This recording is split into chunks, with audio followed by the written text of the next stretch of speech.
आखिर क्यों अंबेडकर जी को 1951 में अपने कानून मंत्री पद से इस्तीफा देना पड़ा था। आज हम बात करेंगे हिंदू कोड बिल के बारे में। नमस्कार, माई सेल्फ आरवी। आज हम बात करते हैं हिंदू कोड बिल के बारे में। क्या है इसकी सच, क्या है महिलाओं के लिए अधिकार, जो इसे बड़े विरोध के बाद इसे पारित किया गया।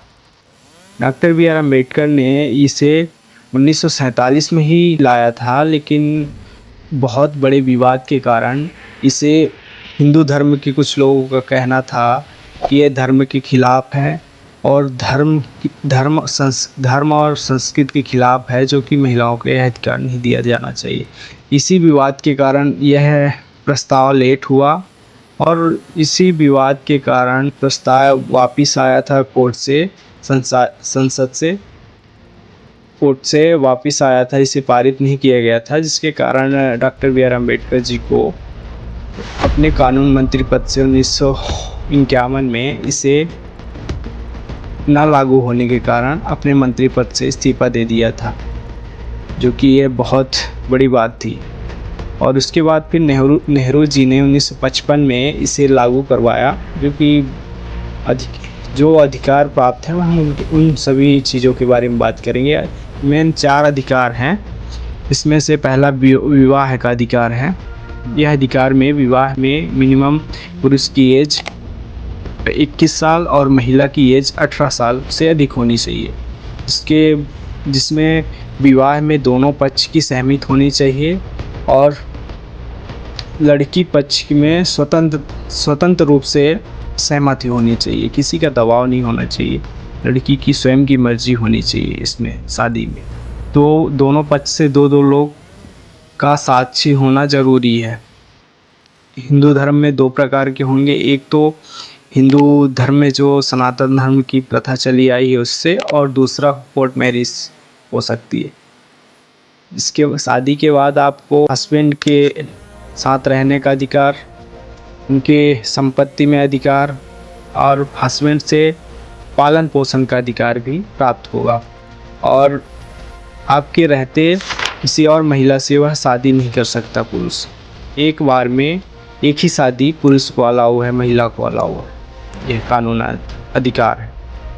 उसके बाद आपको पुरुष की संपत्ति में बेटी को भी अधिकार प्राप्त है।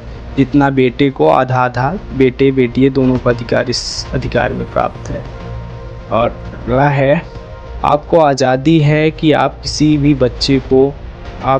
अनाथ बच्चे को गोद ले सकते हैं और उसको अपनी कास्ट में अपना सकते हैं। यह पूरी आज़ादी अधिकार है कि आप उस गोद ले सकते हैं। यह अधिकार भी पारित हुआ है इस हिंदू कोड बिल में। और अगला है तलाक। तलाक में आप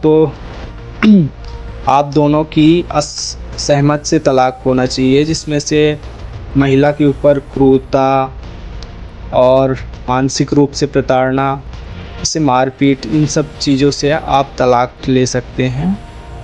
ये कारण होता है तलाक का, और जिसके कारण आप तलाक ये कोर्ट में लगा सकते हैं, जिससे वहाँ से तलाक आपको पारित की जाएगी। अगर तलाक की सहमत दोनों साइड से नहीं होगी तो यह आपको एक कोर्ट समय देगा, जिसके कारण आपको, अगर सहमति नहीं है दोनों साइड से, तो आपको एक समय बिताना पड़ेगा साथ में, जिससे बाद आपको डिसाइड करना पड़ेगा बाद में कि आप चाहते हैं तलाक लेना या नहीं।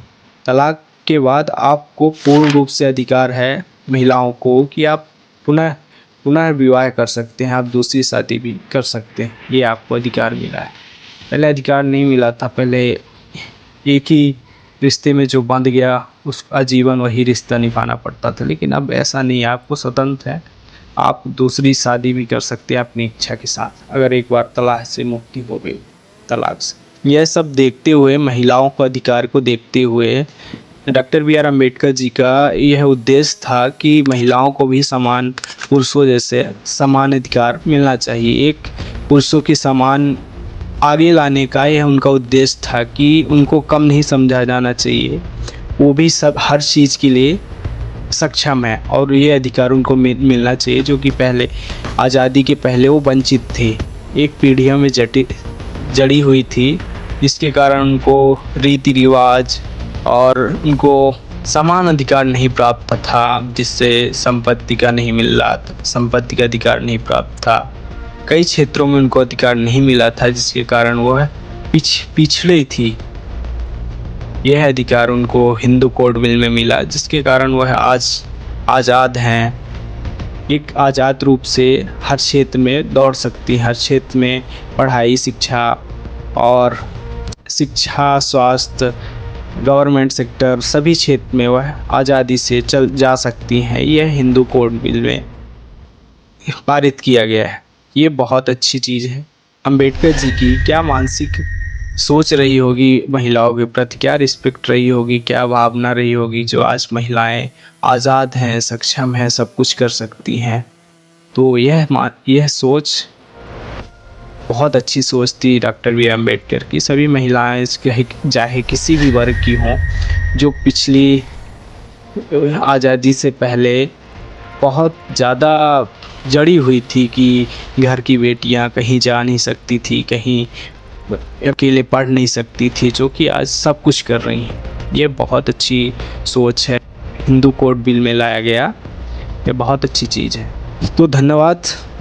अगर वीडियो अच्छी लगी हो तो आप लोग लाइक कमेंट ज़रूर करिए, सब्सक्राइब भी करिएगा चैनल को। तो थैंक यू, मिलते हैं नेक्स्ट वीडियो।